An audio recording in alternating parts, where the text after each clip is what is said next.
ಸಾಕು ಮಾಡು ಬೇರೆಯವರ ಯಶಸ್ಸಿನ ಸಣ್ಣ ತುಣುಕುಗಳನ್ನು ನೋಡಿ ಬದುಕೋದನ್ನ. ಅವನು ಗೆದ್ದ, ಇವನು ಸಾಧಿಸಿದ ಅಂತ ಇನ್ನು ಎಷ್ಟು ದಿನ ಬೇರೆಯವರ ಲೈಫ್ಗೆ ಚಪ್ಪಾಳೆ ತಟ್ತೀಯಾ? ನಿನ್ನ ಸುತ್ತಮುತ್ತ ಇರೋ ಸಮಾಜ ನಿನಗೊಂದು ಗಡಿ ಹಾಕಿದೆ. ನೀನು ಇಷ್ಟೇ ಮಾಡಬೇಕು, ಇಷ್ಟರಲ್ಲೇ ತೃಪ್ತಿ ಪಡಬೇಕು ಅಂತ ನಿನ್ನ ತಲೆಗೆ ತುಂಬಿ ನಿನ್ನನ್ನು ಒಬ್ಬ ಸಾಮಾನ್ಯನನ್ನಾಗಿ ಮಾಡಿದೆ. ಇವತ್ತಿಗೆ ಆ ಮಾನಸಿಕ ಬೇಲಿ ಮುರಿದು ಬೀಳಲಿ. ಮೊದಲು ಎದ್ದು ಕೂತ್ಕೋ. ನಿನ್ನ ಸೋಮಾರಿತನಕ್ಕೆ ಕೊಡಲಿ ಪೆಟ್ಟು ಕೊಡು. ನೀನು ಈ ಜಗತ್ತಿಗೆ ಬಂದಿರೋದು ಕೇವಲ ಜೀವ ಉಳಿಸಿಕೊಂಡು ಹೋಗಲಿಕ್ಕಲ್ಲ, ಬದಲಾಗಿ ನಿನ್ನ ಹೆಸರನ್ನ ಇತಿಹಾಸದ ಪುಟಗಳಲ್ಲಿ ಸುವರ್ಣಾಕ್ಷರದಲ್ಲಿ ಬರೆಯಲಿಕ್ಕೆ.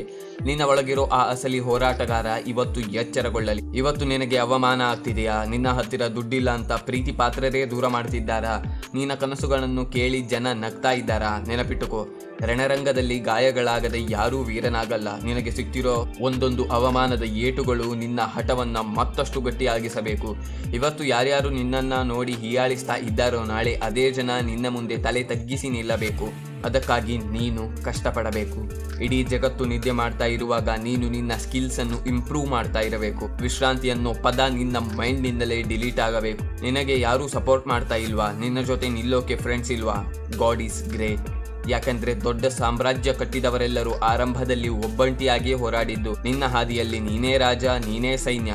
ಕಾಲು ಎಳೆಯೋ ಜನ 100 ಇರಲಿ, ನಿನ್ನ ಎದೆಯಲ್ಲಿ ಒಂದೇ ಒಂದು ಗೆಲುವಿನ ಕಿಚ್ಚು ಆ 100 ಜನರನ್ನ ಧೂಳಿಪಟ ಮಾಡಲು ಸಾಕಾಗುತ್ತೆ. ನಿನ್ನ ಫೋಕಸ್ ಹೇಗಿರಬೇಕು ಅಂದರೆ, ಎದುರಿಗೆ ಎಂಥ ದೊಡ್ಡ ಚಂಡಮಾರುತ ಬಂದರೂ ನಿನ್ನ ಕಣ್ಣು ಮಾತ್ರ ನಿನ್ನ ಗುರಿಯ ಮೇಲಿಂದ ಕದಲಬಾರದು.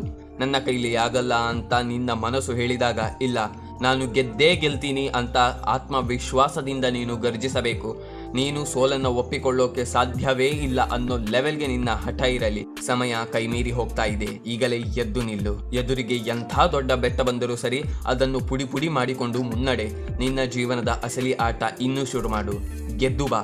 ಈ ಜಗತ್ತು ನಿನಗಾಗಿ ಕಾಯ್ತಾ ಇದೆ. Think about it.